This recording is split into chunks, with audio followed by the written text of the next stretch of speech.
Hello hi എല്ലാവർക്കും Sumi's craft വേൻ്റെ പുതിയൊരു വീഡിയോയിലേക്ക് സ്വാഗതം. നമുക്ക് ക്യൂട്ടായിട്ടുള്ള ഹെയർ ബോ ചെയ്താലോ?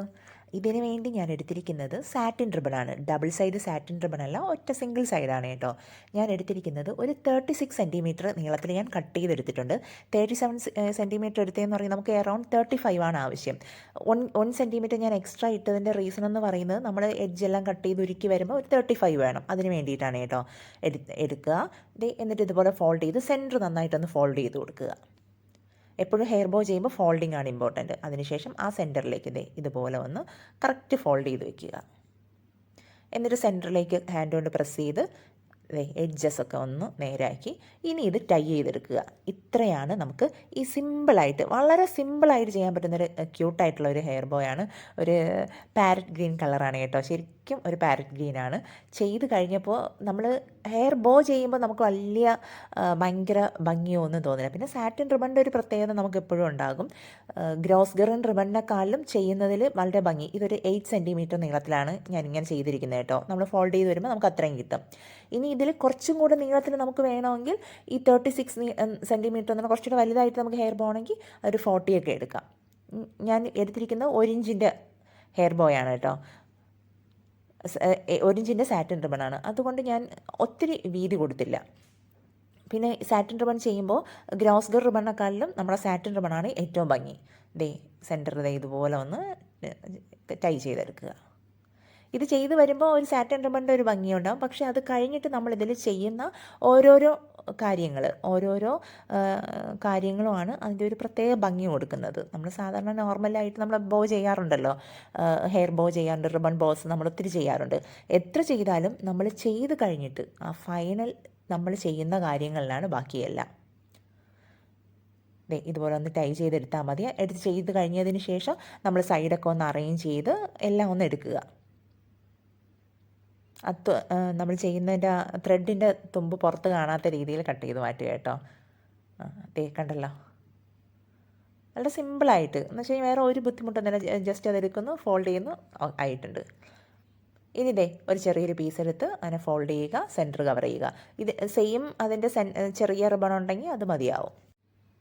നമ്മളത് ഉരുക്കി 2 സൈഡ് എടുത്തു കഴിഞ്ഞാൽ കറക്റ്റായിട്ട് നമുക്ക് കവർ ചെയ്യാൻ എളുപ്പമാണ് കേട്ടോ. അതുകൊണ്ടാണ് ജസ്റ്റ് ഞാനിതിപ്പോൾ ചെയ്തിരിക്കുന്ന ഗ്ലൂ അപ്ലൈ ചെയ്യാതെയാണ് ചെയ്യുന്നത് കേട്ടോ. നോക്കി നോക്ക്, നമുക്ക് നമ്മുടെ കയ്യിൽ ഗ്ലൂ ഇല്ലെങ്കിൽ നമുക്ക് ഇൻസ്റ്റൻ്റായിട്ട് പേസ്റ്റ് ചെയ്യാനായിട്ട് നമുക്കൊരു ഗ്ലൂവും കയ്യിലില്ല എങ്കിൽ ജസ്റ്റ് നമ്മുടെ സാറ്റിൻ റിബൺ വെച്ച് നമുക്ക് ലൈറ്റർ വെച്ചിട്ട് ചെയ്യാം. ജസ്റ്റ് ഒന്ന് കവർ ചെയ്യുക, ബാലൻസ് ഉള്ളത് കട്ട് ചെയ്ത് മാറ്റുക.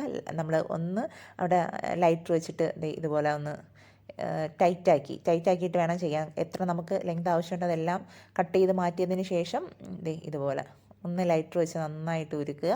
അതിന് ശേഷം ഒരു ഹെയർ ക്ലിപ്പ് എന്തെങ്കിലും കൊണ്ട്, കൈ വയ്ക്കരുത്, കൈ ഇത് പൊള്ളി വരും, അതുകൊണ്ട് അങ്ങനെ ചെയ്യരുത്. അപ്പോൾ അതായിട്ടുണ്ട്. ഇനി അടുത്ത് സൈഡിലേക്ക് ഞാൻ കുറച്ച് ഗ്ലൂ അപ്ലൈ ചെയ്ത് B7000 ഗ്ലൂ ആണ് ഞാൻ അപ്ലൈ ചെയ്തിരിക്കുന്നത്. നമ്മളുടെ സാധാ ഫാബ്രിക് ഗ്ലൂ കൊടുത്താലും ഇരിക്കും കേട്ടോ. കാരണം ചിലരെൻ്റെ അടുത്ത് ചോദിക്കാറുണ്ട് ഫാബ്രിക് ഗ്ലൂ ചെയ്ത് കൊടുത്തു കഴിഞ്ഞ് കഴിഞ്ഞാൽ ഇരിക്കുമെന്ന്. ഫാബ്രിക് ഗ്ലൂ കൊടുത്തു കഴിഞ്ഞാൽ കുറച്ച് സമയം നമുക്കത് B7000 ഗ്ലൂ അപ്ലൈ ചെയ്യുന്നതിനെക്കാട്ടിയും കുറച്ചുകൂടെ സമയം എടുക്കും അത് ഡ്രൈ ആയി കിട്ടാൻ. പക്ഷേ അത് ഇളകിയൊന്നും പോകത്തില്ല കേട്ടോ. അതിനുശേഷം ഞാൻ അതേ സെയിം പാരറ്റ് ഗ്രീനുള്ള കുറച്ച് ബീഡ്സ് കൊടുക്കുന്നു.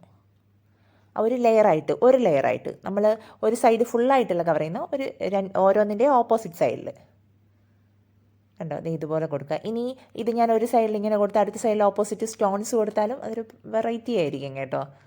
വളരെ സിമ്പിൾ ആൻഡ് എലഗൻ്റ് എന്ന് പറയില്ലേ, അതുപോലെ. ഇതൊക്കെ ഒരു ഹെയർ ക്ലിപ്പായിട്ട് ഹെയറിൽ വയ്ക്കുമ്പോൾ തന്നെ പെട്ടെന്ന് നമുക്കത് ഒരു പ്രത്യേക ഒരു അട്രാക്ഷൻ ഉണ്ടാവും. ഓപ്പോസിറ്റ് സൈഡിൽ ഞാൻ അതുപോലെ കൊടുക്കുകയാണ്. ഇതിന് നിങ്ങൾക്കിത് 2 ലെയറോ അങ്ങനെ വേണമെങ്കിലും കൊടുക്കാം കേട്ടോ. അല്ലെങ്കിൽ ഒരു സൈഡിൽ കുറച്ച് എന്താ പറയുക, ഒരു സൈഡിൽ കുറച്ച് ഗ്ലൂ അപ്ലൈ ചെയ്തതിന് ശേഷം കുറച്ച് കൂടുതൽ ബീഡ്സ് കൊടുത്താൽ അതൊക്കെ നല്ല ഭംഗിയായിരിക്കും. ഇതുപോലെ ജസ്റ്റ് പ്രസ് ചെയ്ത് വെച്ച് കൊടുത്താൽ മതി. അതിനുശേഷം ഒന്ന് അറേഞ്ച് ചെയ്ത് കൊടുക്കുക, എല്ലാം ഒരേ ലെവലായി ഇരിക്കാനായിട്ട്.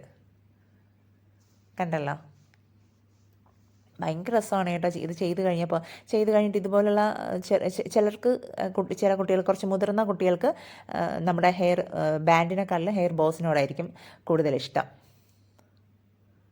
കാരണം ഇത് മുതിർന്ന കുട്ടികൾക്കും നമുക്കും ഇതുപോലെ എന്ത് ചെയ്യാം, ഹെയറിൽ യൂസ് ചെയ്യാം. കൊച്ചു കുട്ടികൾക്കും എല്ലാവർക്കും, മുതിർന്നവർക്കൊക്കെ യൂസ് ചെയ്യാം. അതാണ് ഇതിൻ്റെ ഒരു ഏറ്റവും വലിയ അഡ്വാൻറ്റേജ്. ഇനി അതിനുശേഷം നമ്മുടെ സാധാരണ പ്ലാസ്റ്റിക് ഫ്ലവർ ഇല്ലേ, അതിനെ ഞാൻ 2 സൈഡിലും ഓപ്പോസിറ്റ് സൈഡിലും ഓരോന്ന് വീതം കൊടുക്കുകയാണ് കേട്ടോ. ഇതുപോലെ ഓരോ ബീഡ്സ്, ഒരു ഫ്ലവർ ഇല്ലേ അതുപോലെ, അക്രാലിക് ഫ്ലവർ എന്നും പറയും, നമ്മൾ പ്ലാസ്റ്റിക് ഫ്ലവർ എന്ന് പറഞ്ഞാലും കുഴപ്പമൊന്നുമില്ല. ഐസിങ് ഫ്ലവർ എന്ന് പറയുമ്പോൾ വൈറ്റ് കളർ ഒരു ഡിഫറൻസ് ഉണ്ടാവും. ഇതുപോലെ ഇപ്പോൾ ഒത്തിരി നമുക്കിത് ഒത്തിരി ഷെയ്ഡ്സിൽ നമുക്ക് അവൈലബിൾ ആണ്. കണ്ടല്ലോ, ഇപ്പോൾ ഇങ്ങനെ ചെയ്തപ്പോൾ തന്നെ ഒരു ചെറിയൊരു എന്താ പറയുക, ഒരു പ്രത്യേക ഭംഗിയുണ്ട്. ഞാൻ സെൻറ്ററിൽ വേറെ പാച്ചസ് ഒന്നും കൊടുക്കുന്നില്ല, സെയിം വളരെ സിമ്പിളായിട്ട് ഒരു യുണീക്കായിട്ട് കുറച്ച് ബീഡ്സ് അവിടെ കൊടുക്കുന്നതേ ഉള്ളൂ. ഇനി അവിടെ നിങ്ങൾക്ക് ഞാനിപ്പോൾ ഒരു ലെയറാണ് കൊടുക്കുന്നത്, ഒരു 3 ലെയർ കൊടുത്താലും കുറച്ചുകൂടെ എടുത്ത് നിൽക്കും അത്. ഞാൻ 3 ലെയറല്ല, ഒറ്റ ലെയറാണ് കൊടുത്തത്. ഇപ്പം ഞാൻ ചെയ്ത പോലെ 3 ലെയറായിട്ട് അവിടെ വെച്ചാലും വളരെ കുറച്ചുകൂടെ ഭംഗിയായിട്ട് എടുത്ത് നിൽക്കും അത്. കണ്ടല്ലോ. ഇനി ആ ബീഡ്സിൻ്റെ അകത്തേക്ക് ഞാൻ 2 കുഞ്ഞ് സ്റ്റോൺസ് കൂടെ വെച്ച് കൊടുക്കുന്നത് കേട്ടോ.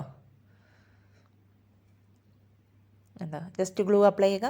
നമ്മുടെ ചെറിയ സ്റ്റോൺസ് ഇല്ലേ, സ്റ്റോൺസ് ഒന്ന് ഫിക്സ് ചെയ്ത് കൊടുക്കുക.